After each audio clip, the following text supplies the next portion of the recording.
Ce monde est que brille l'aurore. Ce monde est que brille l'aurore. Ce monde est que le soleil lui. Pendant le jour, semons encore. Semons avant la sombre nuit. Semons. Dieu se peut faire éclore de lui seul attendant le fruit, répandant la divine semence dans le succès comme dans le mépris. Le jour se lève et la moisson s'avance. Et Dieu là-haut nous réserve le prix. Semons sur le bord de la route, semons sur le terrain pierreux, semons dans le cœur où le doute semble étouffer la voix des cieux, semons. Et si l'on nous écoute, parlons du Sauveur glorieux, répandant la divine semence dans le succès comme dans le mépris. Le jour se lève et la moisson s'avance. Et Dieu là-haut nous réserve le prix. Semons lorsque dans la tristesse notre cœur murmure à quoi bon. Répétons à tous la promesse et l'évangile du pardon semons. Bientôt douce allégresse luira le jour de la moisson, répandant la divine semence dans le succès comme dans le mépris. Le jour se lève et la moisson s'avance. Et Dieu là-haut nous réserve le prix. Merci, vous pouvez vous asseoir. Alors pour continuer notre semaine de prière, nous accueillons Charlie et soyez tout à l'écoute et participez pleinement avec lui. Merci. Ce soir, dans ce message, nous allons apprendre davantage sur la mission de l'Église. On verra comment les jeunes et les jeunes adultes peuvent être impliqués dans cette mission. Il y a toujours un rôle pour chacun dans l'accomplissement de la mission que Dieu a donnée à son Église. Il y a de nombreuses organisations et d'entreprises qui affichent aujourd'hui des déclarations de mission dans le hall d'entrée ou à l'accueil de leur bureau. Ils élaborent aussi des documents complets qui comprennent la déclaration de vision et de mission ainsi que les objectifs stratégiques de l'entreprise. La Bible est un document officiel de Dieu qui décrit son plan pour le salut de l'homme. Ce plan de salut est par essence le plan stratégique global de Dieu. Chaque livre et chapitre de la Bible donne une révélation et une explication détaillée du plan de Dieu pour le salut de l'homme. Avant que Jésus quitte la terre, il nous a donné une déclaration. Cette déclaration se trouve dans Matthieu 28, le verset 19 à 20.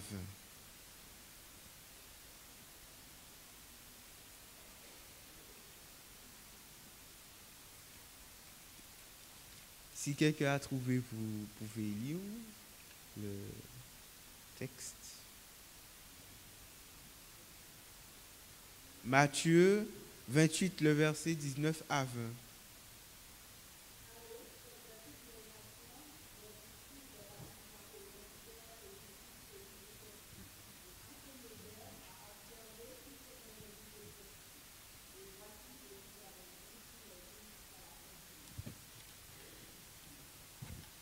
Amen. Dans ce texte, nous allons comprendre comment les jeunes sont impliqués là-dedans et à qui Jésus adresse ce message. Nous allons voir tout ça. Tout d'abord, je vais vous poser une question. Avant qu'on l'appelle JA, Jeunesse Adventiste, comment s'appelait avant MV? Est-ce que vous connaissiez l'hymne de missionnaires volontaires? Non, l'hymne.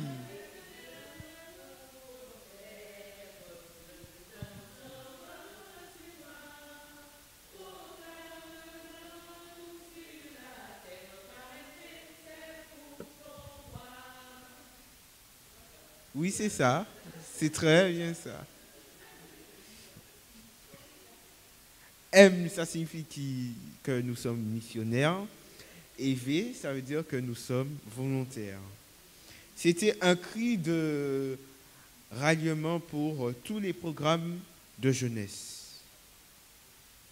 Et les jeunes, ils étaient enthousiasmés et très motivés à participer au service de Dieu.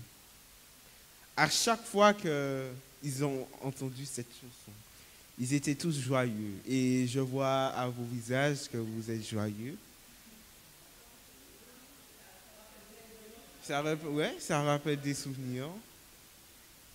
Et aujourd'hui, on va s'attarder sur la manière dont les jeunes peuvent être des missionnaires actifs dans la congrégation locale. Hier, Laura a établi la définition biblique de l'Église.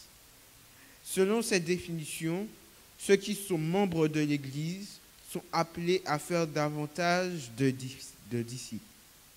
Laura a aussi démontré que le fondateur de l'Église est Jésus-Christ, que l'Église est fondée en Jésus-Christ.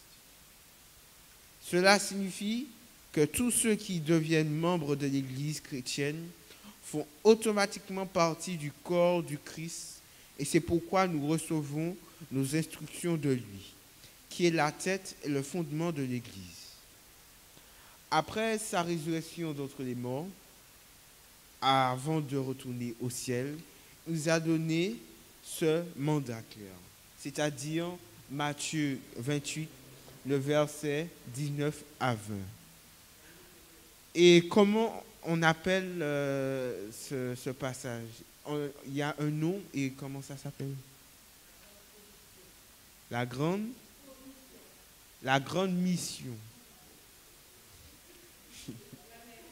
Oui, c'est la même chose. C'est la grande mission. Mhm. Je relis le texte. Allez, faites de toutes les nations des disciples, les baptisant au nom du Père, du Fils et du Saint-Esprit, et enseignez-leur à observer tout ce que je vous ai prescrit. Et voici, je suis avec vous tous les jours jusqu'à la fin du monde. Ce passage de l'Écriture est communément appelé la grande mission.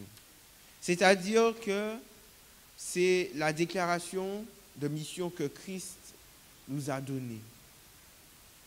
Parce que l'Église est un corps de croyants appelés et non un lieu physique. Lieu physique. C'est-à-dire que l'Église, ce n'est pas un simple bâtiment, c'est surtout les membres qui y sont.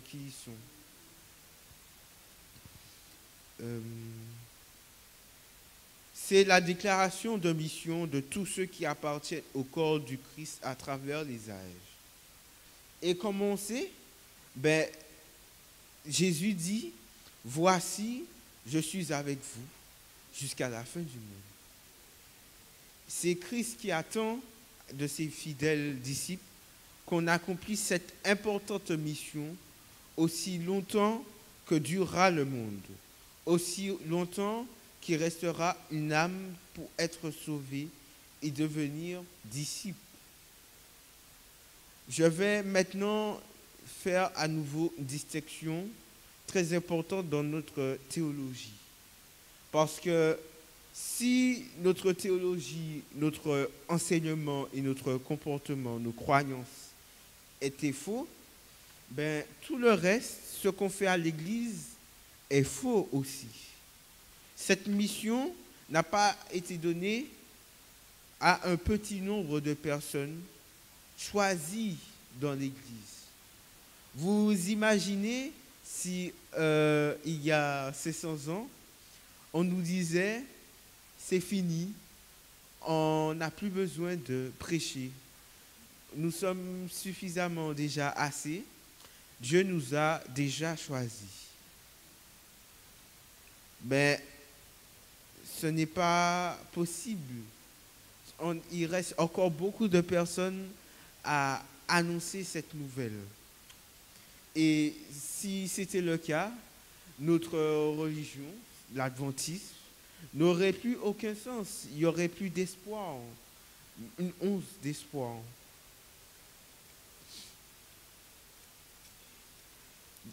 Maintenant, la question est, est-ce qu'il y a un rôle pour les jeunes? Eh bien, oui. Pour les jeunes, il y a un rôle s'ils veulent faire pasteur ou aider les anciens. S'ils veulent être un diacre ou une diaconesse. S'ils veulent être un enseignant ou un médecin, ou encore s'ils veulent vraiment avoir un rôle dans l'accomplissement de cette grande mission. Vous l'avez deviné, j'ai un rôle, vous avez un rôle, tout le monde a un rôle dans l'Église. Dès que nous sommes disciples, pour Jésus, nous avons tous un rôle précis dans l'Église. En fait, en tant que jeunes, nous avons une qualité. Déjà, nous sommes la future génération et nous avons une pensée unique. Et on peut, grâce à cette pensée, convertir beaucoup plus de gens que si, par exemple, c'est une personne qui a 50 ans, qui est adulte. Alors que si un jeune parle de Dieu à d'autres jeunes, ce serait plus simple, plus convaincant. Quelle que soit la nature et le nombre de vos talents, souvenez-vous que vous en êtes seulement des dépositaires. Dieu vous met à l'épreuve, vous donnant l'occasion de vous montrer fidèle. C'est à lui que vous devez toutes vos capacités. À lui appartiennent vos forces physiques, mentales et morales, et c'est pour lui qu'elles doivent être employées. Vous aurez à rendre compte à celui qui vous a tout donné. Temps, influence, capacité, habileté. Le meilleur usage que nous puissions faire de ces dons, c'est de déployer les plus grands efforts pour exécuter le vaste plan du Seigneur en vue du relèvement de l'humanité. Cet extrait est dans Message à la jeunesse de Ellen G. White. Pendant qu'on parle, il y a beaucoup d'églises qui pensent qu'il n'y a pas beaucoup de jeunes, ou bien qu'il y a des jeunes qui sont juste assis, tout simplement assis là en train d'attendre que le samedi que c'est midi, qu'on peut enfin retourner chez nous. Ne serait-il pas exact et passionnant que les responsables de la jeunesse peuvent inspirer et mobiliser les jeunes disciples? Ce n'est pas le beau moment de ramener nos jeunes aux enseignements de l'Écriture et de les inspirer à utiliser leurs dons et leurs talents pour aider à l'accomplissement de leur grande mission?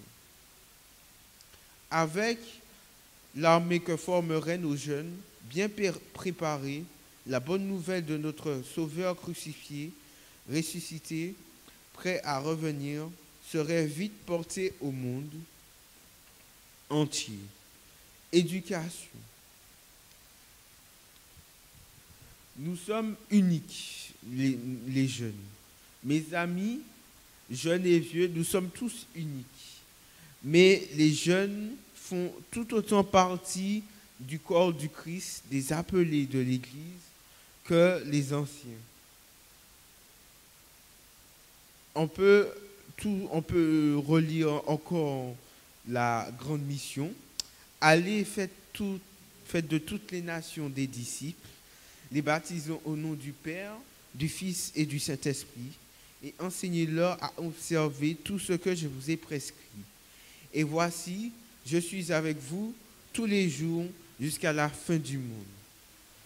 On peut convaincre aux jeunes qu'on est utile, que les jeunes sont utiles dans l'Église.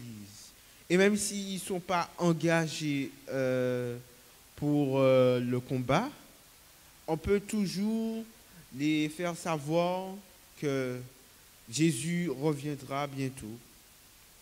Jésus reviendra bientôt. La grande question, c'est comment les jeunes et les jeunes adultes deviennent-ils des participants actifs dans la mission de l'Église? Où pouvons-nous trouver des services utiles?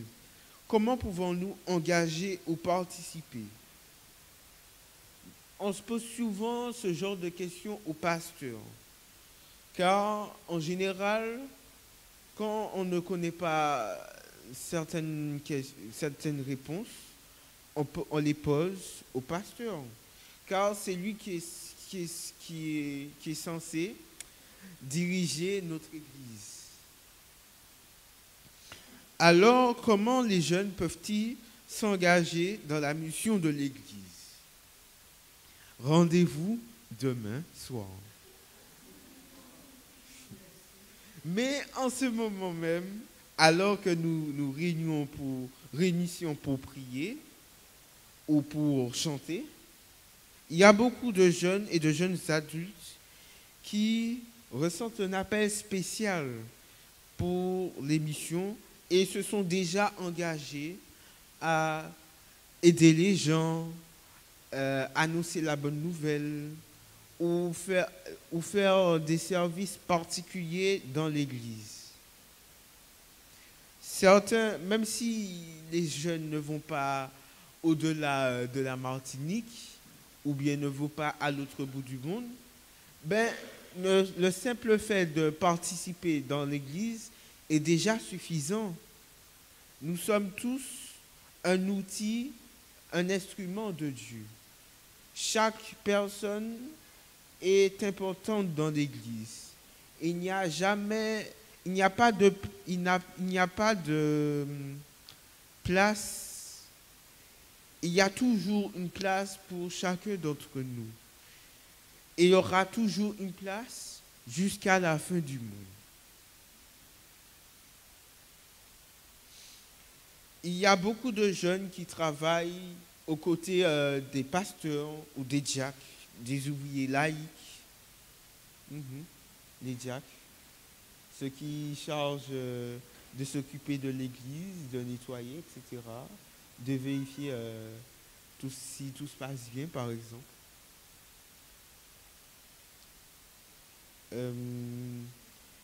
Il y a, par exemple, beaucoup de jeunes qui sont talentueux, par exemple, dans la musique, dans l'art.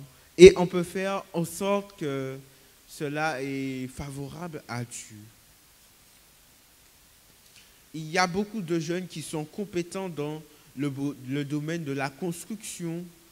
Et ils peuvent, par exemple, faire des bâtiments ou bien des écoles, parlons de Dieu, ou des églises, là où on peut prêcher et annoncer la bonne nouvelle.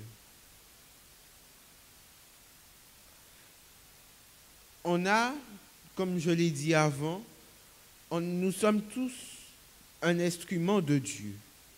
On est tous, par exemple, nous sommes tous, par exemple, un Aaron qui porte les outils. On est tous un Josué qui dirige le peuple. On est tous une Ruth qui aide les gens. Nous sommes tous des instruments de Dieu. Le plus important encore, la jeunesse peut être un témoin puissant de la grâce et la rédemption de Dieu dans son style de vie. La manière dont nous vivons chaque jour est un témoignage vivant de la puissance transformatrice de la grâce de Jésus. Partout où nous allons, nous prêchons l'Évangile, nous influençons les autres par notre conduite, nos paroles et nos actions. L'Évangile est beaucoup plus puissant quand il est vécu et pratiqué que quand il est parlé ou enseigné.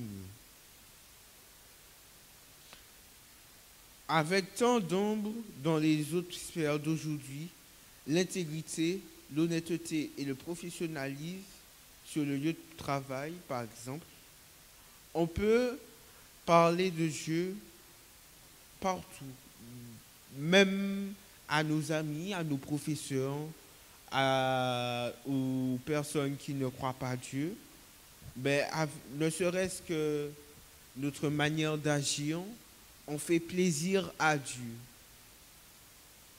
C'est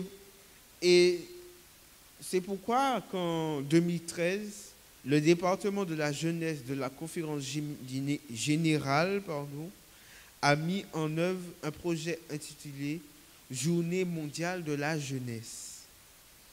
Il s'agit d'une initiative qui engage les jeunes dans des actes de bienveillance, comme faire des sermons, les sermons, parler de Dieu, aller dans les villes, prêcher, aider les gens. Voici l'aperçu sur le site web de la jeunesse de la conférence générale. Il dit la vision de JMJ est de découvrir la réalité de la jeunesse adventiste en tant que mouvement mondial mobilisé pour le service, contribuant à la proclamation de l'évangile éternel et annonçant le second avènement de Jésus-Christ. Il y a beaucoup plus dans la foi religieuse que le simple fait d'aller à l'église et d'écouter des sermons. La véritable pratique de la religion implique la révélation de l'amour de Dieu en vivant l'évangile de Jésus tel qu'il nous a ordonné avant de monter au ciel, par toutes sortes d'actes désintéressés qui indiquent à un monde de détresse l'espérance ultime du monde meilleur que Dieu a rendu possible, s'appuyant sur les dernières paroles de Jésus dans la parabole du bon samaritain. Va et fais de même. Luc 10, le verset 25 à 35. Le thème de la journée mondiale de la jeunesse est « Sois le sermon ». En ce jour de sabbat de l'année, la jeunesse se propose d'être le sermon. Au lieu d'écouter le sermon, ils vont prêcher, ils vont parler du sermon. Les jeunes servent aussi régulièrement chaque sabbat comme préposés à l'accueil et à l'hospitalité. Certains sont excellents pour préparer des repas. Comme le sage Salomon dit, tout ce que ta main trouve à faire, fais-le de toutes tes forces. Il n'y a aucune limite à l'utilité d'une personne qui, en mettant de côté son moi, permet à l'Église de l'utiliser. Ma prière est que vous fassiez de la déclaration à tout le monde, la déclaration de mission du Christ. Il faut partager la bonne nouvelle. Il faut partager pour que en tant que disciples, nous aidons à devenir d'autres personnes des disciples, pour qu'ils encore prêchent la bonne nouvelle, pour que d'autres personnes fassent des disciples à d'autres personnes. Et tout ceci, c'est un processus. Lorsqu'on donne la bonne nouvelle, lorsque quelqu'un a eu la foi, il va prêcher encore la bonne nouvelle.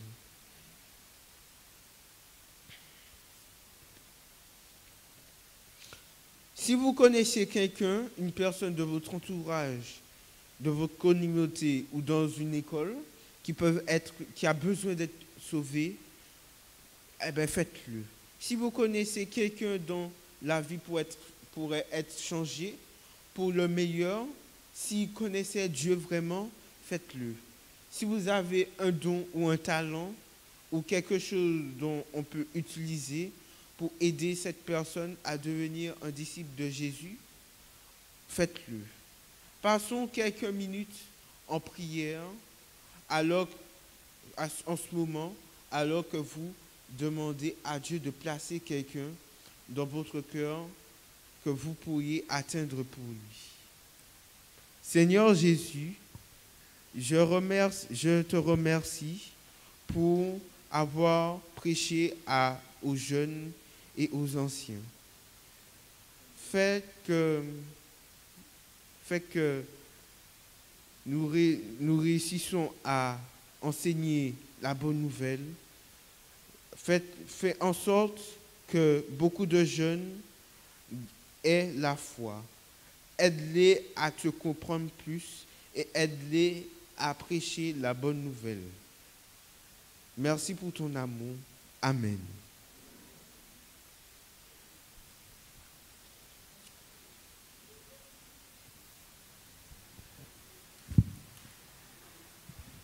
Merci Charlie.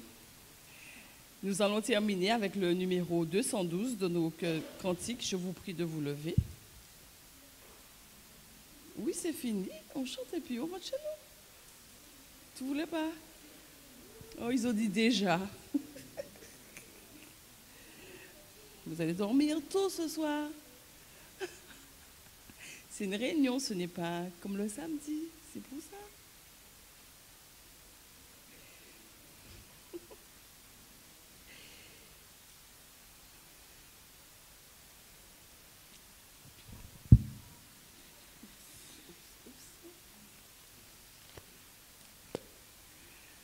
Annonçons partout. On y va?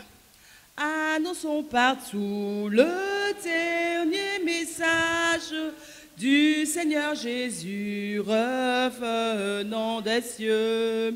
Dans le monde entier, rendons témoignage au roi saint et glorieux. Annonçons partout la bonne nouvelle. Jésus réunit tous les rachetés. Il vient leur donner la vie éternelle, au publiant ses bontés. Annonçons partout le dernier message. Le Seigneur Jésus vient sécher nos pleurs, briser les liens de notre esclavage, mettre un terme à nos douleurs. Annonçons partout Jésus réunit tous ses rachetés.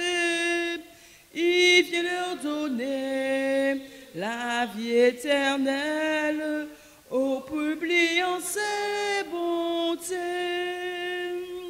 Annonçons partout le dernier message. Bientôt nous verrons la sainte cité. Gloire à notre Dieu, chrétien, bon courage, car voici l'éternité. Annonçons partout la bonne nouvelle. Jésus réunit tous ses rachetés. Il vient leur donner la vie éternelle, au publiant ses bontés. Inclinons la tête. Nous te remercions, mon Père Céleste, pour ce moment que nous avons passé. Nous avons pu apprendre de nouvelles choses, fait que nous puissions rentrer chez nous et que nous puissions retourner demain, si Dieu veut, sous ton regard béni. Garde-nous en ta paix, ce sont les grâces que nous te demandons. Non que nous en soyons dignes, mais c'est au nom de ton bien-aimé Fils Jésus et pour ta sainte gloire. Amen. Nous vous donnons rendez-vous à demain soir, si Dieu veut, avec notre prédicateur. Bonne entrée à vous. Vas-y, Charles, Michel.